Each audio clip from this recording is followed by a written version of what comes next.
Y ahora vamos a seguir con la presentación de Irupé, que es una colección dirigida por Patricia Torres. Patricia es profesora en letras, especialista en investigación educativa, magíster en enseñanza de la lengua y la literatura y doctoranda en humanidades con mención en letras en la UNL. Patricia es docente tutora del posgrado en lectura, escritura y educación de Flaxo. También es docente del nivel superior en el Instituto Superior del Profesorado número 20 y en la Escuela Normal Superior número 31. Patricia dirige la colección Irupé de Vera Cartonera. Pato, te doy la palabra. Bueno, buenas noches a todas y a todos. Un placer poder entramar voces en esta celebración. Y para no excederme en el tiempo acordado, voy a leer algunas líneas que escribí. Sobre la colección Irupé y los textos destinados a las infancias. Para acompañar el nombre de la colección, pensamos en las siguientes palabras. Como el Irupé en nuestros ríos, los textos de esta colección que vuelven sobre los diferentes tiempos y espacios de las infancias se desplazan, circulan. Circulan y anclan en preguntas como las que hoy nos convoca. ¿Qué van a encontrar los lectores y las lectoras en esta colección, en la colección Irupé? Van a encontrar literatura. Y aunque esto suene a verdad de perogrullo, cuando se trata de literatura para las infancias, no lo es. Diferentes voces, como Gustavo Roldán, Graciela Montes, Laura Debetach, entre otros, resuenan entre quienes nos dedicamos a los territorios de la literatura destinadas a las infancias para advertirnos sobre esto. La literatura para los más pequeños no tiene por qué ser literatura pequeña. Las voces de María Delia Díaz Roner, Graciela Montes, María Teresa Andrueto, entre otras, también nos recuerdan que en los territorios de esta literatura, que pretendemos, sin adjetivos, las acechanzas de las llamadas intrusiones de la psicología evolutiva, de la pedagogía y sus excesos, de la moralización de las moralidades, perviven con fuerza. Por ende, en esta frontera indómita, como la llama Montes, la construcción y defensa del espacio poético todavía se libra desde estos pequeños gestos de interpelación y selección. Que una colección cuyos textos están destinados a las infancias forme parte de un proyecto colectivo como el de Vera, es todo un gesto poético y político, por y para este ensanchamiento de fronteras y contra el desamparo.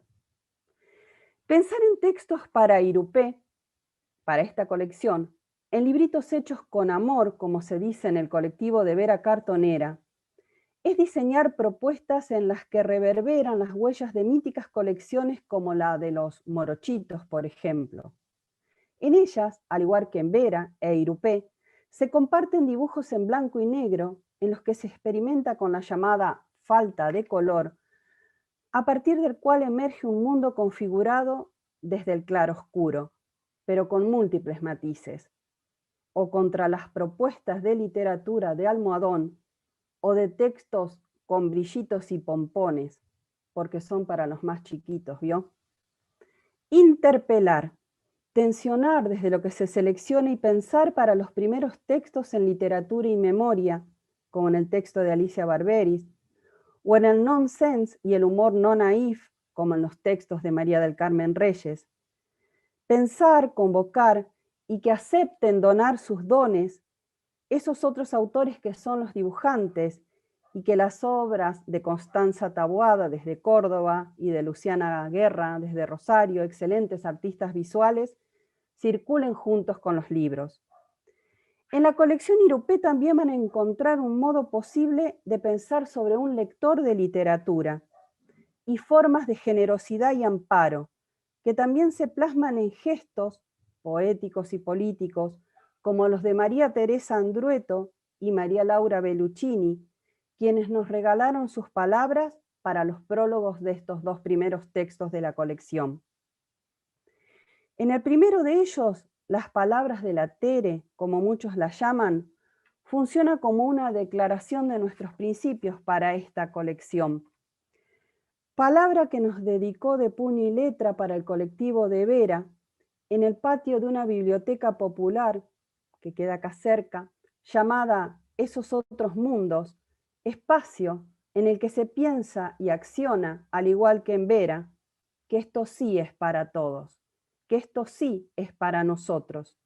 Y Andrueto nos dice: la literatura no nos lleva a la simplificación de la vida, sino a su complejización, sorteando el pensamiento global uniforme, para ir en busca de la construcción de un pensamiento propio. Mirar más allá, sin temerle a la dificultad y al derecho a disentir. Por eso, necesitamos saber leer, y saber leer no es terminar pronto, sino leer despacio, dice el pedagogo y filósofo colombiano Estanislao Zuleta, en un ensayo que se titula precisamente sobre la lectura. Con lo cual el elogio de la dificultad podría ser también un elogio de la lentitud, porque si bien leer es transitar de un libro a otro, encontrar los propios senderos que pretendemos para las infancias en medio de un bosque, no se trata de entrenarnos en sistemas veloces de lectura, sino de una lenta apropiación de lo que leemos. Leer, dice también Zuleta siguiendo a Nietzsche en su Zaratustra, como un camello, como un león y como un niño. He aquí la pretensión y la fantasía de esta colección. Vamos a escuchar ahora a Alicia Barberis, quien nos cedió su texto para el primer libro de la colección. Alicia es escritora, narradora oral y coordinadora de talleres literarios y de promoción de la lectura. Ha publicado numerosas obras, algunas de ellas son Cruzar la noche, La casa M, El misterio de las letras perdidas, Una máquina para hacer llover, Mi hermano Hassi, El nuevo mundo, entre otros. Como narradora oral, ha llevado sus espectáculos a distintos puntos de Argentina, México, Cuba y España, y como fruto de esa experiencia escribió Viaje hacia los cuentos, el arte de contar cuentos a los niños. Alicia, ¿qué van a encontrar los lectores y las lectoras en las Casas del Viento? Bueno, buenas noches. Antes que nada quiero agradecerte, en especial a vos, Patri, por este acompañamiento amoroso que hiciste con la edición. Agradecerles también a Analia Gerbaudo, a Ivana Tosti, a todo el equipo de Vera Cartonera. Y bueno, y decirles que estoy muy feliz de encontrarnos esta noche acá en este encuentro con algunas y algunos conocidos y amigos y con otros que bueno, nos estamos conociendo ahora. Yo voy a ir leyendo algunos fragmentos del cuento y voy también dando respuesta a eso que me preguntás, que van a encontrar las lectoras y lectores con algunas breves reflexiones. Para iniciar la lectura me gustaría empezar con un pequeño fragmento de una estrofa de una canción de León Gieco que tiene que ver justamente con la memoria. Todo está guardado en la memoria, sueño de la vida y de la historia. La memoria despierta para herir a los cuervos dormidos que no la dejan vivir, libre como el viento. Y justamente el cuento se llama La casa del viento. Nunca voy a olvidar la primera vez que mi primo, el Tatú Carreta, nos habló de la casa del viento. Era una noche de tormenta y los relámpagos iluminaban el cielo. Podíamos verlos a través de una grieta que hacía de ventana en nuestra cueva. Acurrucado junto a mis padres, sentía el olor a tierra húmeda. Habían llegado los tiempos tristes, aunque aún no lo sabíamos. Bueno, la idea de escribir este cuento surgió justamente cuando viajé al Parque Nacional Talampaya, en la provincia de La Rioja. Recuerdo el impacto que me causó ese paisaje de montañas rojas altísimas, y también viene a mi mente la confianza que sentía en los animales, en especial los tatúes, que se acercaban a comer a pocos pasos de nosotros sin temor alguno. Al ver eso le pregunté al guía cómo era posible que no sintiesen miedo, y él respondió que los animales tenían memoria celular y sabían que en ese sitio estaban protegidos. Vuelvo a verme a la salida del parque cuando descubrí un enorme cartel que anunciaba el nombre, La Casa del Viento. Y recuerdo también la pulsión que sentí. Yo quería y tenía que contar lo que acababa de descubrir. Así que durante el camino de regreso hacia mi casa me fui jugando con una hipótesis fantástica, al mejor estilo de Rodari, preguntándome qué pasaría si un tatú que vivía en el monte chaqueño, donde yo sabía que eran tan perseguidos, se enteraba de que existía un sitio así. Así que apenas llegué, me senté a escribir. Me parece importante aclarar que soy un tatú mulita y que nuestra raza siempre ha sido perseguida por el hombre, no solo por nuestra carne, sino también por nuestro caparazón.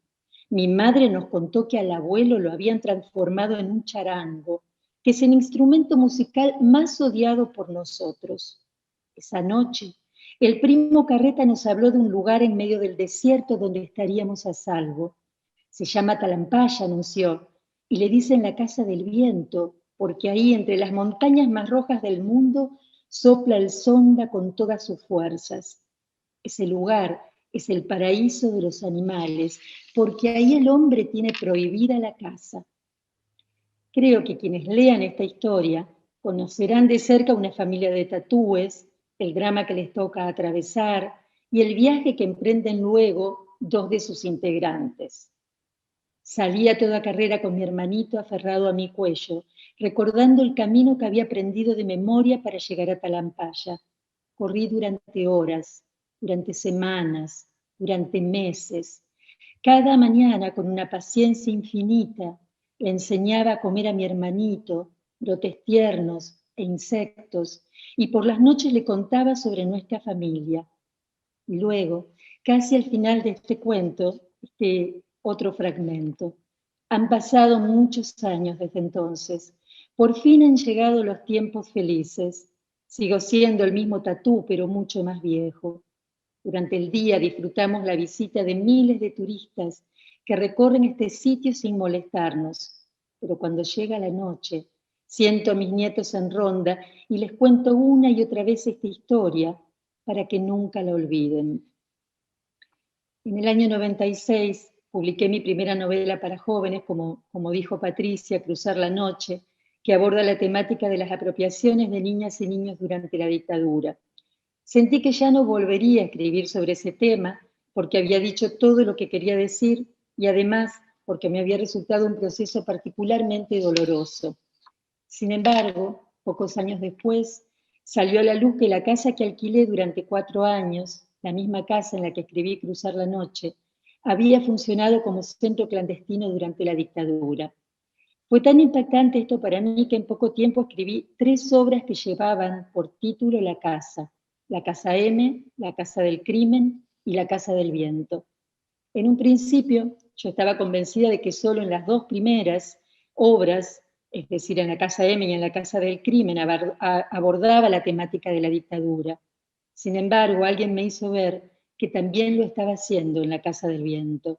Por eso, las lectoras y los lectores de este cuento, además de vivir las aventuras de esta familia de tatúes, también entre líneas encontrarán muchos de los dolores que nos atraviesan como país, las desapariciones, las torturas, el exilio. Porque quienes escribimos a veces solo tenemos en claro algunos aspectos de lo que queremos contar y siempre surgen otras puntas desde el inconsciente, el propio o el colectivo, que nos permiten develar y tal vez sanar alguna herida que todavía duele. Porque como dice León Gieco, todo está guardado en la memoria, sueños de la vida y de la historia. Muchas gracias. Gracias, Alicia, por sumarte generosamente con tus textos. Y vamos a escuchar ahora a María del Carmen Reyes. Ella es escritora, docente, especialista en literatura para niños y coordinadora de talleres literarios. Entre sus obras podemos mencionar A Cielo Abierto, Celebración del Silencio, Trémula Calma, Con Voz de Niebla, entre otros. Ella, en este contexto tan particular al que ustedes han hecho ya referencia de la pandemia, ya ha interactuado con sus lectoras y lectores en formato digital. Ya ha podido conversar con los niños sobre qué ha representado para ellos leer el texto que ella nos va a presentar hoy, que es Antojitos de Humor. Y los niños también han recomendado, ella conversó con niños de quinto y han recomendado este texto a niños de tercero. Qué mejor premio, creo, para un escritor que este. María del Carmen, ¿qué van a encontrar los lectores y las lectoras en Antojitos de Humor? Buenas tardes a todas y a todos. Realmente yo también quiero agradecer particularmente pertenecer a este proyecto, sobre todo porque en realidad las editoriales son reticentes en publicar poesía para niños. Y ya tuve la experiencia, como dice Patricia, y fue hermoso que ellos hayan leído la obra, que la hayan recomendado, y nos hemos divertido mucho con la entrevista, las preguntas que han hecho, y ha sido un disfrute, para mí, un gozo maravilloso. Valga la rima. Y María Elena, y me permito nombrarla así con esa familiaridad por la admiración y el respeto que me provoca su obra, decía que los argentinos cultivamos el pudor de los sentimientos y el culto a la sensatez, que poesía o versificación suelen considerarse una blandura, un afeminamiento o un arcaísmo. Pero ya desde el jardín, los niños son libres y dispuestos a entender el sentido poético de la vida. Y es por eso que en la instancia esta de la edad prematura de los niños, se debe desterrar la poesía con los temas escolares. Preguntábamos qué es lo que van a encontrar en el libro y también, de paso, podría decir qué es lo que no van a encontrar. Justamente hablar sobre temas específicos ligados con el utilitarismo de los temas escolares y, por otra parte, nada con respecto a lo que sea pedagogización, valga el término. Porque, por ejemplo, verán que dice, tal vez no olió una flor donde vivía, o estaba con resfrío en ese día. Quizás esa lombriz no tenía nariz. Lo cierto es que de aromas no sabía. Entonces, en ocasiones los chicos no tienen carecen de abuelas o de personas a cargo que sean memoriosas de las tradiciones. Y además de contar historias tradicionales o folclóricas, tampoco conocen, tal vez, los cuentos clásicos o tradicionales. Entonces acá, si es así, pueden conocer a través de este humorada. Si una niña tú ves de gesto bobo, que tiene la barriga igual a un globo, si la notas velluda y bastante dentuda, Caperucita no es, corre, es el lobo. Una manera de conocer los personajes, ¿no? Y me parece entonces necesario insistir en que la función primordial de la poesía para los niños pequeños es proporcionar placer, alegría, en definitiva, una forma humilde tal vez, pero de felicidad.